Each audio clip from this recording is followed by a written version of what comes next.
আসসালামু আলাইকুম, this is my first video for YouTube channel.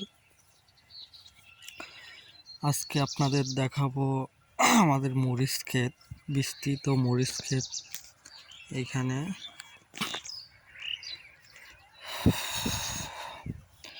আমাদের উত্তরবঙ্গে সবথেকে লাভজনক ফসলের ভিতর একটি হচ্ছে মরিচ।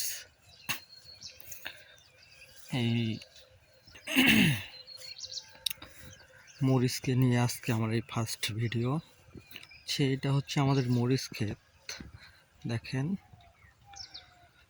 প্রচুর পরিমাণে মরিচের ফলন আসছে, কিন্তু তারপরেও নানাবিধি রোগের আক্রমণে মরিচের অনেক উৎপাদনের ঘাটতি হয়। আপনাদের দেখায় কি পরিমাণ মরিচের ফলন এখানে দেখতে পাচ্ছেন, প্রচুর পরিমাণে মরিচ। এই মরিচটা লাগানোর বয়স প্রায় 3 মাস হয়ে যাচ্ছে।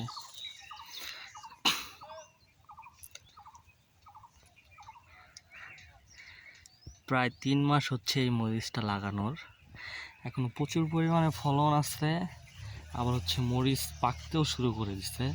আমি আপনাদের দেখাই, কতগুলো মরিচ তুলে দেখাবো যে মরিচ অলরেডি পাকা শুরু করে দিচ্ছে। আমরা এখন এগুলা উঠানোর পর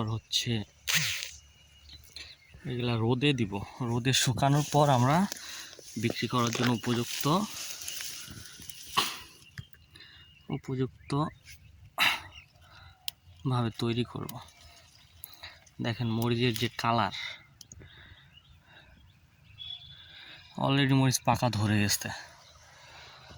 এই দিক আবার ওই যে ওইখানে আর একটা খেতে একজন লোক মরিচে এক্সরে করতেছে। সব থেকে লাভজনক ফসল মরিচ হওয়ার কারণ আছে অনেকগুলা। কারণ এই মরিচের আবাদ প্রচুর পরিমাণে রিস্ক। যেমন এই গাছটাতে দেখেন কোনো ফল নাই, গাছটা পাতাগুলো পড়ে গেছে, নষ্ট হয়ে গেছে, ঠিক আছে।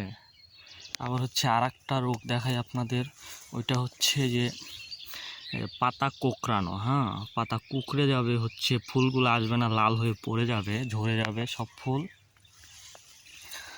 মরিচের ফলন এই যে দেখেন, এই গাছটাতে প্রচুর পরিমাণে পাতা কোঁকড়ানো বোঝা যাচ্ছে।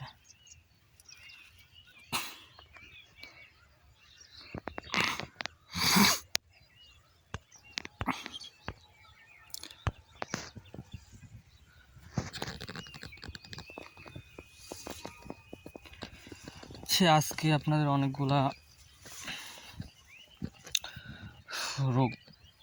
রোগ সম্পর্কে ধারণা দেবো। একটা ছিদ্রকারী পোকা, ঠিক আছে।